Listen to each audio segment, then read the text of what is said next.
Assalamualaikum guys, ketemu lagi di podcast gua, Bacu Talks. Yang kali ini kita akan masuk di sebuah rubrik yang gua buat baru lah, namanya Intermezzo.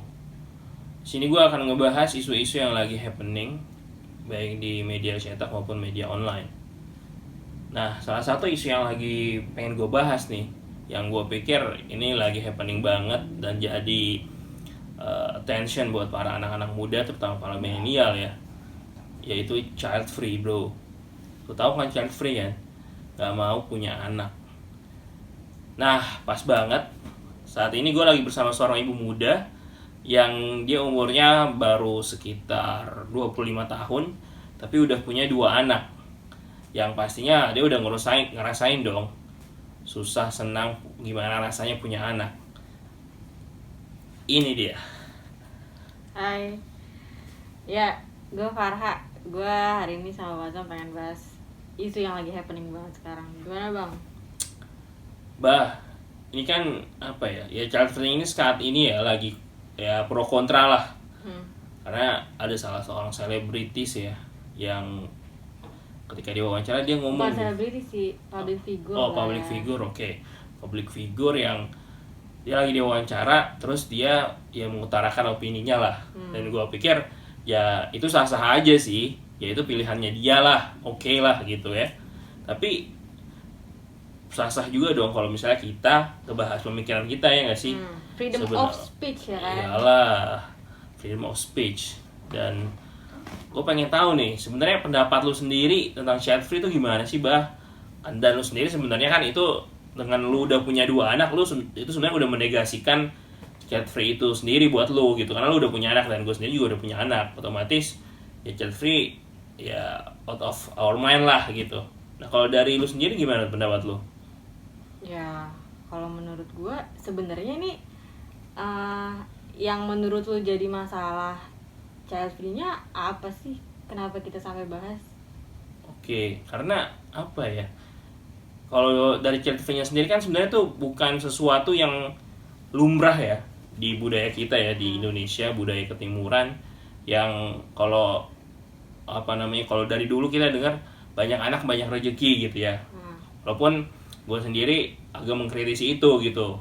Karena gue berpikir bahwa manusiawinya punya anak itu butuh manajemen. Butuh manajemen bukan, lebih kepada lo harus memanage anak-anak lo, bagaimana memastikan anak-anak lo itu mendapatkan pendidikan yang terbaik segala macam dengan usaha lo lah. Tapi bukan berarti lo jadi nggak punya anak gitu. Tapi bener dong, banyak anak banyak rezekinya. Bener gak? Banyak anak banyak rezeki. Ya itu berarti dengan manajemen. Betul, dengan manajemen, betul. Artinya bukan berarti lu punya anak terus ya udah gitu, lu pasrah lu apa gitu. Karena satu sisi itu ada tanggung jawab ya kan, yang harus perlu tanggung jawabkan di hadapan Allah, ya nggak sih? Kemudian yang kedua adalah sebetulnya kalau yang gua tangkap juga dari pesan itu adalah ketika lu banyak anak, lu banyak tanggung jawab gitu ya. Satu sisi lu harus ngedorong nih, lu harus melakukan extra mile untuk gimana anak-anak lu menikmati dan juga mendapatkan kehidupan yang bisa dikatakan layak gitu. Bagaimana seorang anak bisa mendapatkan pendidikan Islam yang baik segala macam lah gitu. Kalau menurut gua. Iya. Kan tadi kalau lu kan ngebahasnya kayak karena kenapa jadi terkesan jadi masalah karena kita hidup di negara yang mereka emang mayoritas nggak setuju sama itu kan. Betul. Tapi nggak cuma itu doang kan, maksudnya kita ngebahas nih kebetulan public figure-nya juga muslim gitu. Betul, muslimah gitu. Nah, iya muslimah gitu. Dan satu lagi dan memang itu jadinya mau nggak mau menyinggung sebenarnya Islam sendiri ngajarin nggak sih gitu. Nah itu dia yang gue bilang kenapa jadi masalah. Lu nikah tapi lu nggak punya anak gitu. Itu ya, maksudnya gue kenapa kita menganggap, kita ambil opini itu dan kenapa itu menjadi dalam tanda kutip kayaknya bagi kita ya itu masalah gitu. Pertama kan dari maksudnya memang budaya di negara kita, sama emang dari konteks agama juga. Ngapain sih bawa agama? Ya karena emang kita itu tuh pedoman hidup kita, walaupun itu klise ya kalimatnya. Ya emang itu yang harus kita pegang dalam keseharian gitu. Dan emang maksudnya selayaknya tidak dipisahkan dengan keseharian kita. Betul. Dan kan maksudnya kayak ya itu kenapa kalau di Islam tuh lo mau keluar kamar mandi ada doanya, mau misalnya mau tidur ada doanya, mau ngapain lu tiap detik tuh ada tuntunan doanya. Itu kan maksudnya menurut gue tuh secara langsung ngasih tahu ke kita kalau lo tuh sehari-hari ya emang harus deket sama agama lo gitu, jangan dipisah-pisahin gitu. Iya tentunya kan, dan tentunya kita nggak mau dong ngotak-ngotakin gitu kan. Oh iya, maksudnya ini kalau yang ini tuh pakai agama, kalau yang ini tuh enggak gitu. Iya, jadi seolah-olah seenak jidat kita gitu ya. Padahal sebetulnya yang tadi lu bilang, gue setuju banget bahwa ya Islam ngatur lu dari mulai lu masuk kamar mandi, keluar kamar mandi, lu bangun tidur ada doanya, even untuk sebuah negara juga ada aturan-aturannya gitu. Artinya ya tentu kita harus memiliki sebuah cara pandang bahwa ya Islam itu mempunyai aturan-aturan sendiri, memiliki nilai-nilai sendiri. Dan tentunya sebagai seorang muslim kita berusaha gitu ya, berusaha semaksimal mungkin untuk mewujudkan atau merealisasikan nilai-nilai itu dalam kehidupan kita. Dan gue harapin, dan it's not that easy gitu. Tapi bukan berarti kemudian kita membuang nilai-nilai itu atau menegasikan nilai-nilai itu sih kalau menurut gue. Jadi kalau menurut gue tuh dasar dari cara pandang kita, ya nggak sih? Nah itu juga yang kalau misalkan gue berpikir kayak kenapa ya ada orang yang memilih untuk kayak gitu, itu pasti yang pertama karena background ya. Gue ngelihat misalnya gue nggak ngejudge mungkin kalau kita ngomongin background kan pasti keluarga lah, teman-teman, pendidikan gitu. Gue nggak ngejudge itunya, cuman gue berpikir pasti ada dong alasannya yang mungkin dipengaruhi sama background. Kita semua tahu deh, maksudnya kita diri pribadi nih pasti ngerasa banget kalau sebagian besar kita sekarang itu dipengaruhi sama background juga gitu. Pemikiran opini gitu kan. Pastinya. Itu pasti dipengaruhi sama itu. Jadi itu pertama gue berpikirnya bahwa oke, berarti ada background yang membuat dia berpikir kayak gitu. Entah bisa aja dia ngerasa gue pernah baca ya di salah satu statementnya dia kalau dia memang ngasih tahu, jadi dia punya kenal nih satu teman, dan teman itu cerita sama dia kalau misalnya punya anak tuh susah banget gitu, punya anak susah banget, pokoknya complicated banget terus. Dan temennya itu tuh ngerasa, dan temennya itu bilang kalau udah deh cukup satu aja gitu. Gue nggak ngerti, emang punya anak tuh masalahnya bisa banyak karena ibaratnya lu sama pasangan nih, kita nambah orang hidup di hidup kita aja itu nambah konflik otomatis, apalagi nambah anak gitu kan. Emang pasti konflik itu pasti ada gitu. That's right. Cuman bukan berarti semua masalah-masalahnya nggak bisa diatasin atau ditinggalin gitu aja atau dihindarin gitu aja gitu. Iya, dan sekali lagi kita nggak berusaha ngejudge ya. Jadi intinya kita cuma ingin ekspresi opini kita, pemikiran kita gitu kan. Dan gue kira, dan yang seperti gue rasain juga, itu manusiawi banget, gue kira bahwa yang tadi lu bilang bahwa kita nikah aja tuh ada konflik gitu ya. Kemudian ada kita menambah seorang manusia lagi, kemudian nanti dia akan semakin besar segala macam gitu ya. Apalagi yang namanya anak, mungkin hampir semuanya pasti menangis, pasti minta sesuatu, pasti ada aja hal-hal yang membuat kita kesal gitu. Tapi lagi-lagi ya itu, gue pikir kita harus kembali ke bagaimana kita memandang gitu ya, memandang misi hidup kita, memandang nilai-nilai hidup kita gitu ya. Dan gue kira ada ganjaran pahala, ada balasan yang insya Allah akan kita terima gitu dengan lelah-lelahnya kita gitu ya. Tapi yang menarik gini juga loh, ada juga ya, gue baca-baca opini-opini dari orang lain juga yang pro terhadap child free ini, bahwa ketika seringkali orang tua ketika ditanyain kenapa sih lu mau punya anak gitu kan, yang pertama biar nanti kalau gua tua gua akan ada yang ngurus gitu ya. Kalau misalnya mereka masih anak kecil gitu ya, masih lucu-lucu gitu ya, jadi gue punya teman. Atau mungkin ketika nanti anak-anak udah pada gede, masih disisain yang masih kecil gitu ya, biar ada yang nemenin. Itu alasan manusiawi banget. Nah, cuman tau nggak, terus tapi dibilang itu egois, berarti lu memikirkan hanya dari sisi lu sendiri gitu. Menurut lu tuh gimana? lebih sama nggak sih kayak kalau ada yang ngasih statement kalau anak tuh investasi gitu teh.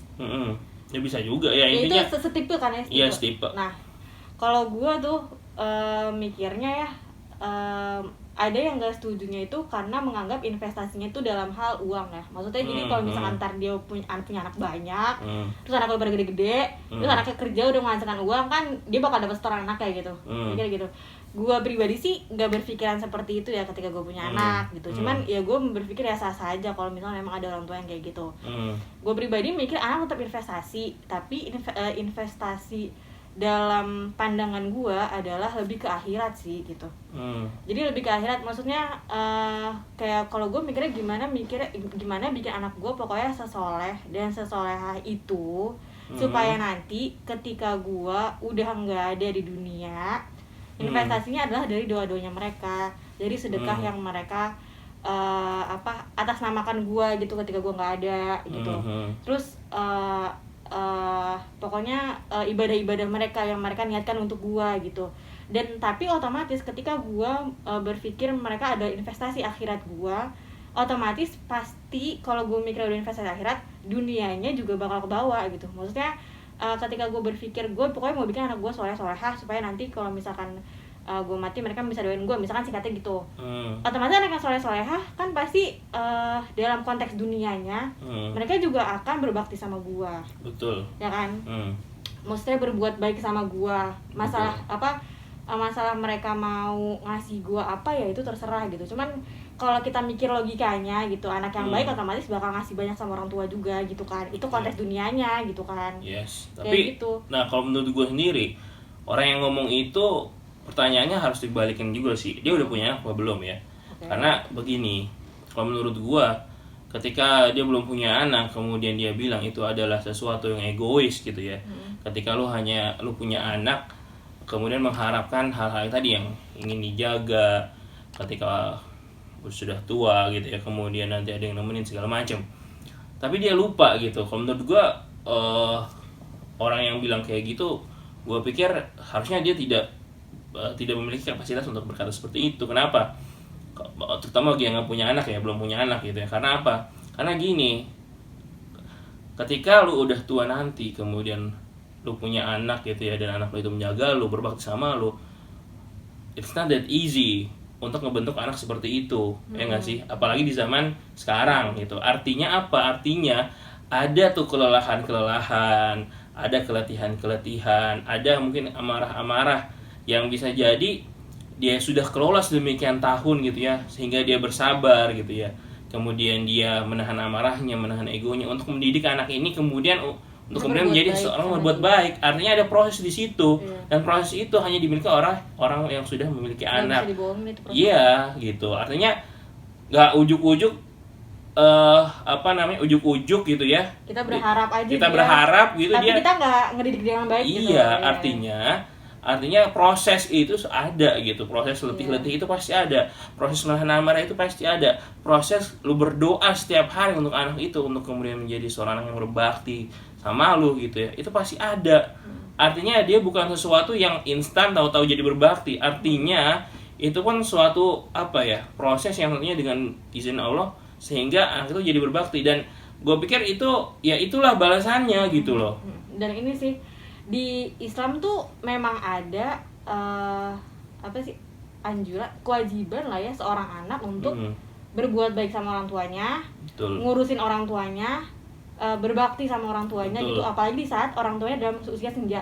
Betul. Jadi ketika orang tua menyuruh atau misalkan mengharapkan anaknya pada akhirnya ketika mereka tua ngurusin mereka, itu tuh menurut gua nggak egois juga, karena Islam nganjurinnya gitu. Iya, dan itulah jalannya. Ketika kita sudah punya anak gitu ya, itu jalannya anak itu untuk menentuin masa depan akhiratnya. Itu salah satu jalannya justru. Iya, justru ketika orang tua nyuruh dia berbakti sama dia juga lagi nggak buka surga buat anaknya. Yes, that's right. Iya, jadi gimana kita ngelihatnya itu jangan pakai konteks logika kita doang. That's right. Artinya makanya cara pandang kita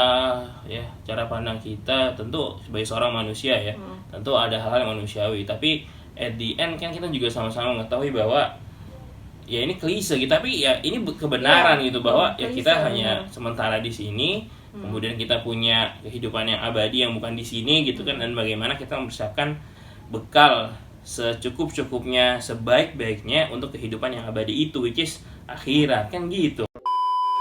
Ya, iya, Ya nggak emang sih? pada akhirnya tuh ke situ. Ibaratnya kalau misalnya orang yang mikir kayak ya elah, agama lagi